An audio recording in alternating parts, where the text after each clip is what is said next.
Ayan mga ka-GTEC, so kung mapapansin nyo, dandahan ng kumukulo yung tubig. So nagawa natin siya ng paraan, naayos natin yung electric heater.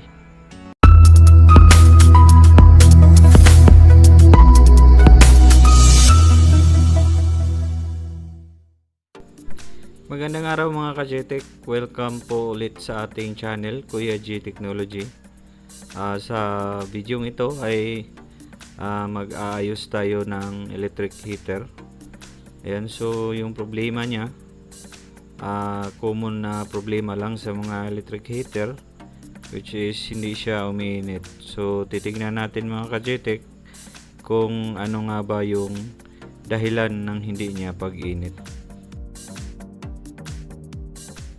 So ang pinaka-basic mga ka-GTEC sa pag check ng water heater o electric kettle ay check natin kung may continuity ba habang naka-on yung electric heater. Titignan natin yung titestera natin yung kanyang male plug kung meron bang continuity. So kahit anong tester lang gagamitin natin, either digital or analog, so pwede lang kasi continuity lang yung gagamitin natin. So set lang natin yung tester natin sa kahit sa times 1 key, so pwede na yan. So titignan natin kung meron bang continuity yan. So i-test natin yung dalawang prong ng male plug. Pagkatapos ay i-on natin yung heater. Ayan, so kung mapapansin nyo mga ka-GTEC, so wala, hindi gumalaw yung tester natin. Ayan, okay naman yung tester natin, pero hindi gumalaw nung tinestera natin yung male plug ng water heater. Ayan, so uulitin natin. Ayan, off muna natin, and then on ulit, and then test na naman. So wala talaga mga ka-GTEC. So ito yung pinaka basic na pag-check kung okay ba yung mga electric heater natin. So pag may reading yung tester, so ibig sabihin ay meron siyang umiinit siya. Ayan, so sunod natin gagawin, kasi hindi nagre-reading, check muna natin yung yung connection ng wire. So mula sa male plug hanggang dito sa kanyang socket. Ayan, so testera natin mga ka-GTEC kung wala bang putol yung wire mula sa male plug patungo sa dito sa may socket niya. Ayan, so try natin itong testeran.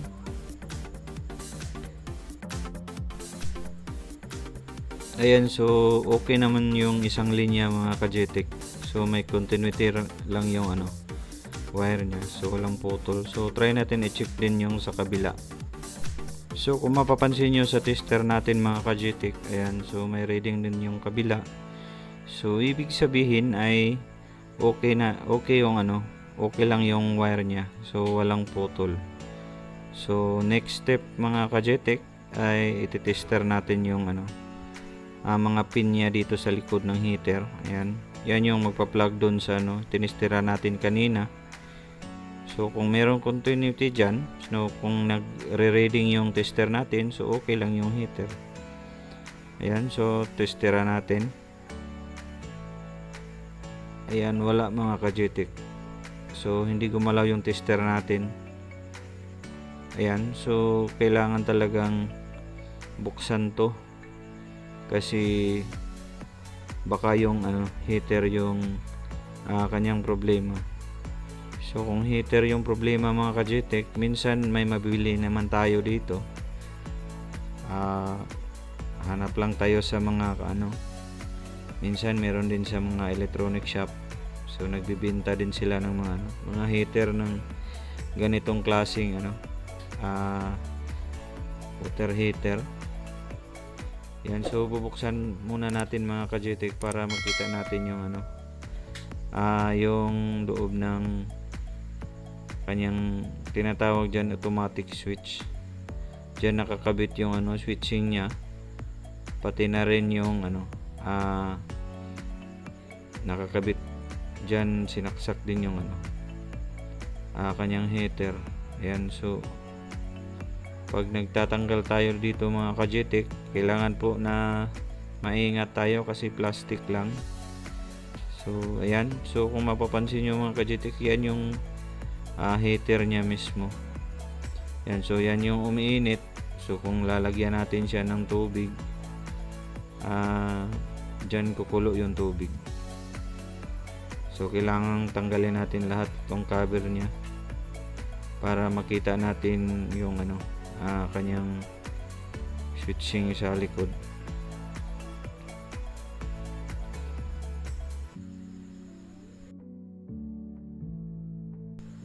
Ayan, so bubuksan na natin siya mga ka-GTEC. Ayan, so ito na siya. Ito yung kanyang automatic switching. Ayan, so kung mapapansin nyo, ayan yung kanyang pilot lamp, yung umiilaw kapag naka-on siya. So kailangan nating ano, baklasin to at actual nating ititester yung kanyang heater para diretso na tayo. Kasi kapag heater yung problema, edi wala na tayong magawa. It's either palitan or tapon na lang, kasi pag heater na yung nasisira mga ka-GTEC, wala nang silbi yung ano, water heater natin.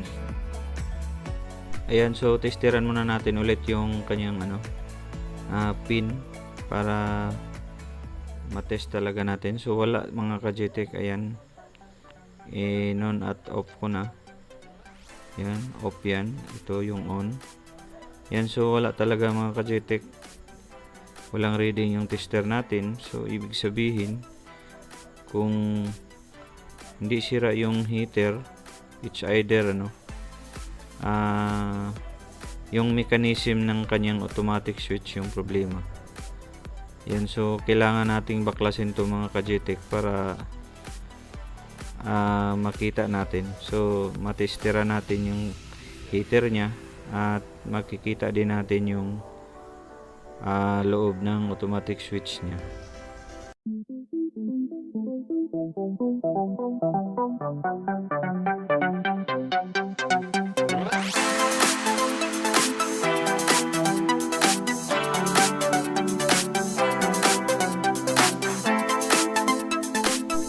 Ayan, so tanggalin na natin yung automatic switch nya. Ayan, so kung mapapansin yung mga ka-GTEC, yung naiwan yan yung tinatawag nating heater, at saka yung may mga butas dyan naka-plug yung ano, connection ng heater. Ayan, so una natin gawin ay testerin muna natin yung ano, heating element ng heater natin, kung okay pa ba siya. So sana po ay okay pa. Ayan, so okay naman yung heater mga ka-GTEC. Ayan, so nagre-reading yung tester natin. Ibig sabihin ay buo pa itong heater natin. So for sure mga ka-GTEC, dahil buo pa tong heater natin, nasa loob ng ano, nasa loob ng automatic switch yung ano, automatic switching nya yung problema. Baka may nagmi-misalign, kasi sa tingin ko itong heater na to ay bagong-bago pa, parang kabibili lang, kasi yung ano, yung mga rubber gasket nya ay napakaputi pa. Ayan, so parang okay pa to mga ka-GTEC. So tingnan natin yung kanyang heater. Ayan, so ito yung heater nya, at saka ito yung kanyang ano, automatic switching. So dito nakabaon tong dalawang pin ng heater. Yan, sa dalawang butas na yan, diyan nakasaksak yung ano, terminal ng heater. so kailangan nating matesteran yung connection dito kasi parang may mali dito sa loob ng automatic switching nya. Yan, so titesteran muna natin ulit yung heater para makita nyo. Ayan, so mapapansin nyo mga ka-GTEC, buong buo yung heater natin. Ayan, so sa ngayon ay kailangan nating buksan to kasi nandito yung problema.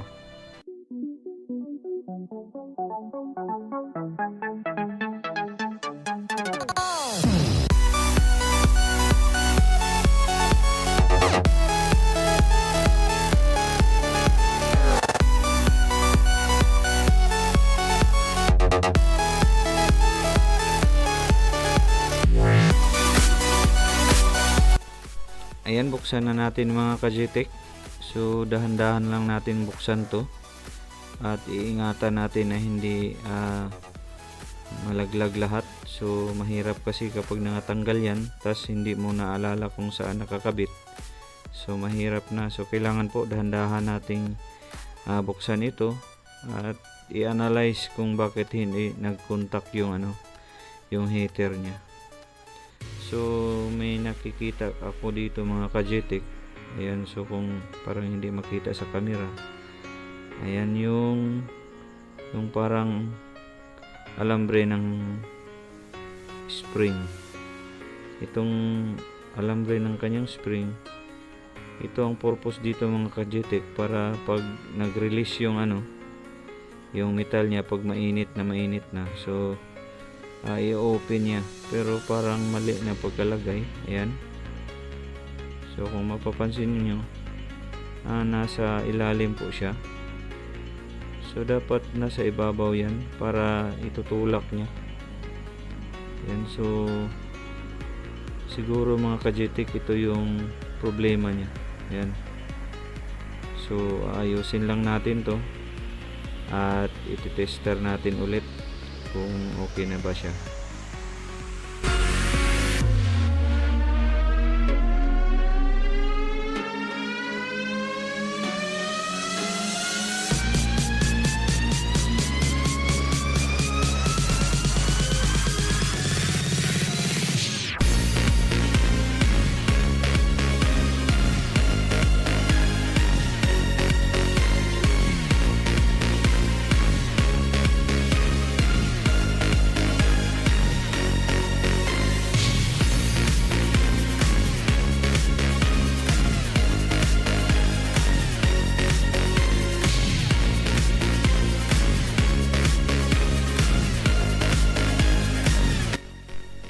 Ayan mga ka-GTEC, naiayos ko na siya. Ayan, so babalik na lang natin tong assembly nya. Pagkatapos ay temporarily ikabit natin yung kanyang heater na hindi muna naikabit dun sa parang pitcher na lagyanan.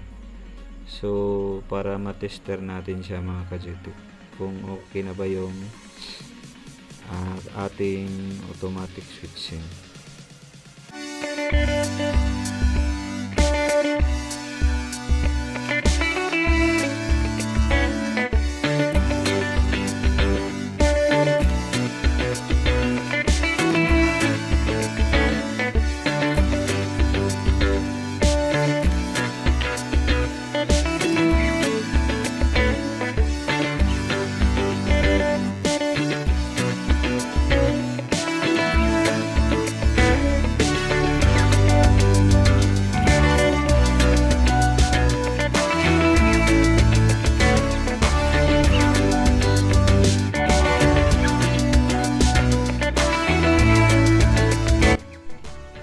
Ayan, naibalik ko na siya mga ka-GTEC. Titesteran na lang natin siya kung okay na ba. Ayan. So ayan, ayan, okay na siya mga ka-GTEC. So kinabit ko pansamantala yung heater nya. Ayan, so okay na siya. So may reading na yung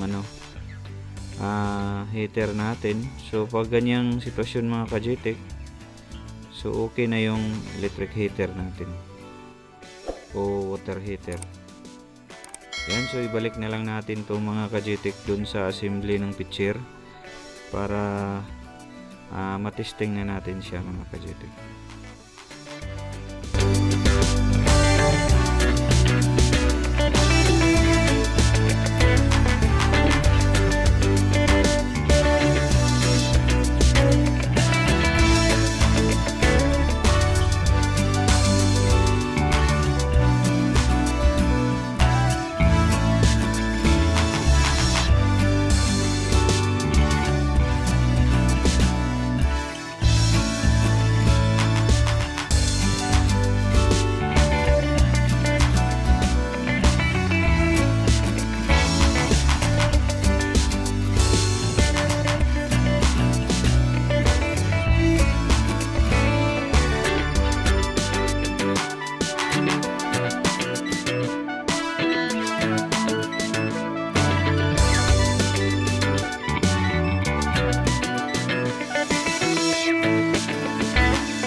Ayan, so i-final testing na natin mga ka-GTEC.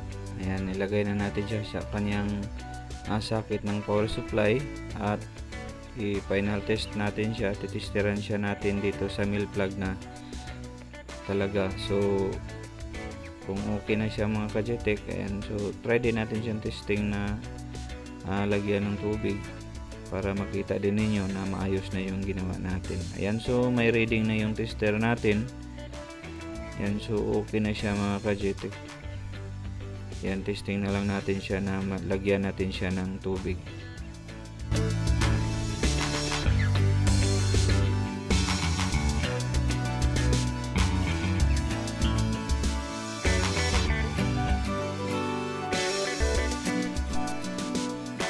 Ayan, so i-testing na natin siya mga ka-GTEC. So nalagyan na siya ng tubig. Ayan, so i-plug na natin para matestingan talaga natin kung gumagana na ba yung heater. Ayan, so kung mapapansin nyo, ayan, umiilaw na yung pilot light nya. So titignan natin dun sa loob kung okay na ba yung heater natin. Ayan, so kung mapapansin nyo mga ka-GTEC, yan, nagbabubbles na yung heater. So ibig sabihin yan ay umiinit na siya. So ayan, so gumagana na yung heater natin mga ka-GTEC. Ayan, so kung ganitong gamit mga ka-GTEC, so iwasan talaga nating maisaksak sa power supply na walang tubig. Kasi masisira kaagad yung heater. Ayan, so kumukulo na siya mga ka-GTEC. So nagawa natin ng paraan at okay na yung heater natin. So kumukulo na siya mga ka-GTEC. So kung bago pa lang kayo sa aking channel, huwag niyong kalimutang mag-subscribe at paki-like and share na rin at i-click ang notification bell para lagi kayong updated sa mga bago ko pang mga i-upload na videos. Maraming salamat po sa inyong panonood.